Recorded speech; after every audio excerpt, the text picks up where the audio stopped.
Welcome everybody, welcome back.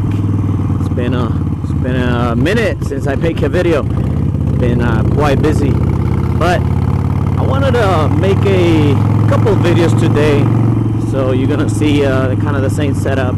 Gonna be making some videos back to back, but the first one and one that you just clicked is my thoughts and views of the Sportster 48 after about 4,500 miles. I'm about to hit 4,500 miles on it. So, little history on this bike. I bought this bike in last year, August. Last year, actually, June last year. Sorry, but in June last year. So I had this bike a year and 2 months, almost 3 months. And this is my first Harley. Before that, I used to ride a Ninja back when I lived in Albuquerque. But came to Texas, I always wanted a Sportster. I always said if I buy a Harley, it has to be one or two Harleys. I like the Sportster and I like the V-Rod. I know some of you hate it, but I like it. So I built this bike, I wouldn't say considerably, but I have done some stuff. You can check out some of the videos that I have with the stuff that I've been doing to the bike. But today I will stop here soon once this traffic moves. So yeah, today I will stop and I'm going to show you overall what I have done to the bike. And before we get there, I'm just going to give you my thoughts on the Sportster. Do I recommend it? Is it a good bike? Granted, this is my first Harley. I really like it. That's my first impression.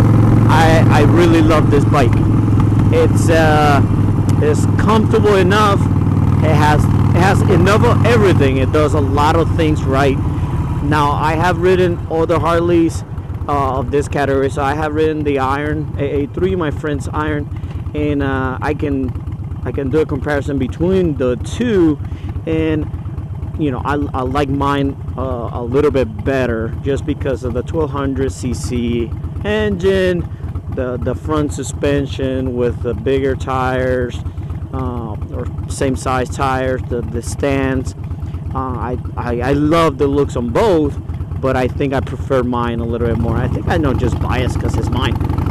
But some of the things to consider when you're getting into this type of motorcycle is that just because it says Sportster doesn't mean that it's a sports bike, and it's not even the sportiest bike that Harley has, right? Because you think a sports bike or a Sportster, you think it's fast, you think it's nimble, which this is nimble, but it's not as fast as you would think, right? Harley makes faster bikes, and one of the things that I dislike about this bike is the lean angle.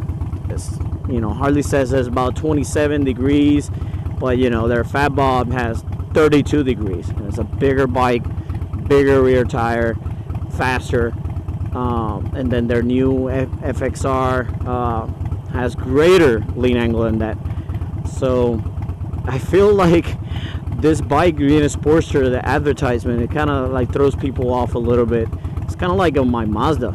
I have a Mazda 3, and the trims on those are Sport, Touring, and Grand Touring. So I went to go buy a Mazda, and I was like, stop, I want the Sport. It's more sportier. Except on the Sport you can get the bigger engine, it's not faster, it doesn't have the cool features, it doesn't have paddle shift, you know, all this stuff that you can only get on the Touring and Grand Touring. So kind of the same deal here. Now, things that I love about this bike and things that I hate or dislike. Things that I love is that this is a true Harley. You know, the Evo engine has been around for so long, and the Sportster has been around for so long. The sound of it is beautiful. If you want the Harley experience, you know, you put a set of pipes on this, and it's just that's all you get. You get, you know, true Harley feel out of it. I really like it. If you want a loud bike, man, put some vents and highs like this one, and it's nice and loud. Now, something that I don't like is the, you know, 48 fuel capacity is the first thing you have to, you know, mention. Fuel capacity sucks at 2.2 gallon tank. That's terrible. I understand the reason why, you know, the peanut tank and heritage and it's from 1948 and all that stuff. But if you're doing more than commuting, man, you need to do an upgrade like I did. So if you want to check out my upgrade on the tank, now it has a 3.3 gallon tank, so it gives me an extra 40 miles, which is great even for commuting, right? You don't want to be stopping every other day. So now I have okay range. It's not the greatest, but now it's a little bit better. Now you can do, now you're not upsetting everybody else on the pack when you're riding, and everybody has to stop because of you on your 48. Another thing that I love is the looks. Obviously, I think the Sportster is the best looking Harley out there. Things that I disliked was the comfort. I mean, this is not a comfortable bike when you buy it new. I didn't buy new, but everything was stock except the exhaust system. Everything else was stock. So the seat sucks. You can't do more than like 30-minute ride before you start getting all kinds of numbness. You know, just upgrade. So I had another video. You guys can check it out on the seat that I bought, and I'm gonna show you the seat that it has now. I've done 2 upgrades on this, and you know, and that brings me to the thing that I love the most about this bike, and is, you know, customizations. Man, you can make a Sportster look however you want. You can make it look tall, low, you can make it look super low, you can make it blower, chopper, you can make anything out of the Sportster. You name it, somebody makes it, and if they don't make it, they will make it for you. You know, like, it's just insane. I've seen some Sportsters on the drag strip. You can do all kinds of modification, change the cams. There are like drop-in kits for your engine. I mean, if you have the money, you know, you can get this bike going really fast, and all this just drop-in kits. So it's amazing the flexibility that you get with this bike. So that was one of the things that I like the most because of the building on the bike. And so I'm gonna get to this parking lot real quick. I'm gonna show you everything I've done to the bike, and we're going to do a little quick review on the items that I've done. I meant to do just short videos on each item, but I'm just gonna add it to this video. You have it, guys. So here's the bike. Got to the parking lot. So I'm just gonna do a little overview of what I have done in the last year during my 4,500 mile ride. So let's start from the front. We changed the headlight for a Amazon knockoff of the Daymaker.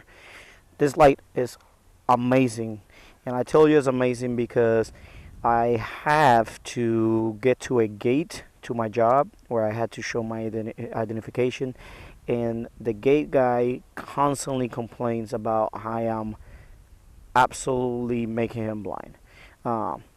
Works amazing. A lot of the guys are doing this change. Is super cheap compared to the real one. It just works, right? I never had any complaints until I changed this light, and it just works great. Right there on the forks, I just put some vinyl wrap on it. I actually bought these in Amazon.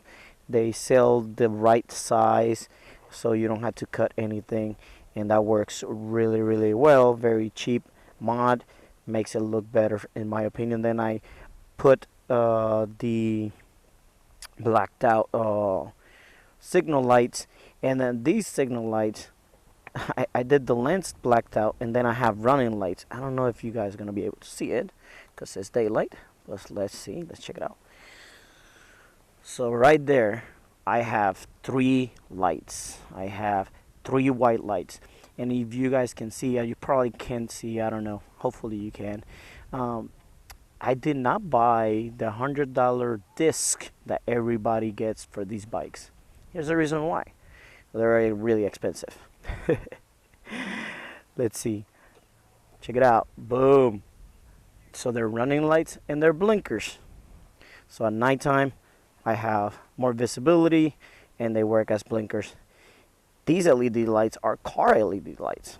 They fit just fine, and they're actually brighter. And in my opinion, for what I've seen, they're actually brighter. So I use car LED lights for the blinkers and for the rear as well. And now, right now, you guys are gonna be thinking like, why cars? It's the same thing, right? Same thing. Now, for those that have changed everything to LEDs, sometimes you get default light in the dash. I only get it when I do high beams. If I'm not doing high beams, the light stays there, and then it just goes away once I turn off and reset the bike. What else? So we got a tool bag down here. It's a Harley brand tool bag. I carry there an extra fuel bottle with me. Then on the left hand side here, you can obviously not miss it, is my Arlene Ness Super Monster Soccer. I have a video on that. You guys can check it out. It is fantastic. I have ridden on the rain, no issues. Pardon my waving of the hands. There's like a bunch of bees around here. Amazing. Recommend it. Then I have the fuel tank swap. Is a 3.3 gallon tank, custom paint. Love it. I have a video on that. You guys can check it out. Now on the steering, we have a 2-inch riser by ALA Choppers. I have a video on that. Fantastic product. And then I have some Built-Well recoil grips. I have a video on that too, guys. Check them out. They are pretty awesome. I like them. Alright, so in the left side we have a swing arm bag. I put it that low so my wife can use the passenger pegs. I also added passenger pegs. The 48 does not come with passenger pegs. It's fairly easy to install. I did it myself. They're Amazon brand, and they discolor. I'll show you in the other side. So that I'm not too happy with. They do discolor, so that's what you get when you pay cheap. Also have Vance & Hines short shots. The bike came with this. This is the only mod that the bike came with. I have an Vance & Hines FP3 fuel pack on it. I have my Mustang fastback seat, which is amazing, and I have my Burley CC bar. And as you guys can see, there's a handlebars on the top there, strap.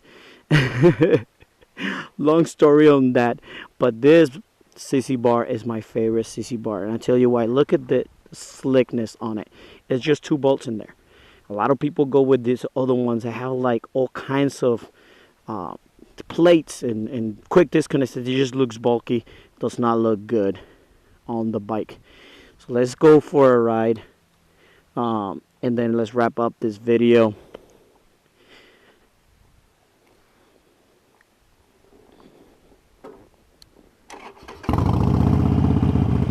So many bees, man.